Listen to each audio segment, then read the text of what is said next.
بسم اللہ الرحمن الرحیم۔ شروع اللہ کے نام سے۔ کچھ لوگ اپنے آپ کو انسان نہیں فرشتہ سمجھتے ہیں۔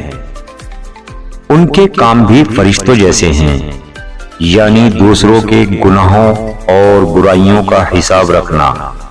دل سے بڑی کوئی قبر نہیں، روز کوئی نہ کوئی احساس دفن ہو جاتا ہے۔ ہر شخص کے پاس ایک تکلیف دہ کہانی ہوتی ہے اور ہر کہانی کا انجام کامیابی ہوتی ہے۔ اس لیے تکلیف کو برداشت کرنے کی عادت ڈالو اور کامیابی کے لیے تیار ہو جاؤ۔ اپنی اندھیری قبر کو خود روشن کریں۔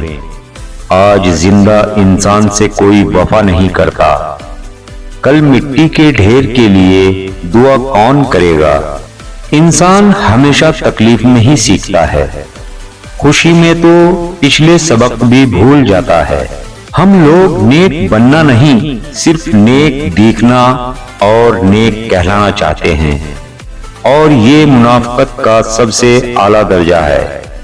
اچھے رشتوں کو وعدوں اور شرطوں کی ضرورت نہیں ہوتی، اس کے لیے صرف دو لوگ چاہیے جن میں ایک بھروسہ کر سکے اور دوسرا اسے سمجھ سکے۔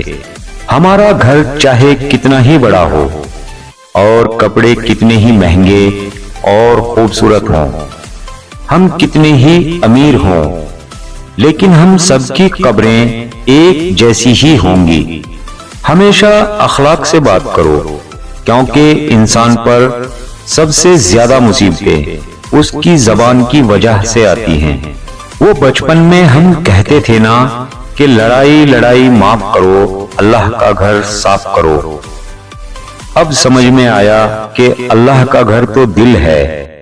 ہم کافی دیر تک مسجد سمجھتے رہے، گھر کے اندر جی بھر کے رو لینا، پر دروازہ ہمیشہ ہنس کر ہی کھولنا، کیونکہ اگر لوگوں کو پتہ چل گیا کہ آپ اندر سے ٹوٹ چکے ہیں تو وہ فوراً آپ کو لوٹ لیں گے۔ کبھی کبھی زندگی اس جگہ آ پہنچتی ہے کہ آگے کا کوئی راستہ نہیں اور واپسی کا تصور کوئی نہیں۔ پھر معجزے ہوتے ہیں دعاؤں سے، اور پھر کن فیکون سے تقدیر بدل جاتی ہے۔ بس صبر اور اللہ پہ بھروسہ ضروری ہے۔ جب بہترین کی خواہش ہو تو پھر اللہ کی طرف دیکھو، اپنے خواہشات کی طرف نہیں، کیونکہ ہم تو جان ہی نہیں سکتے ہمارے لیے کیا اچھا ہے۔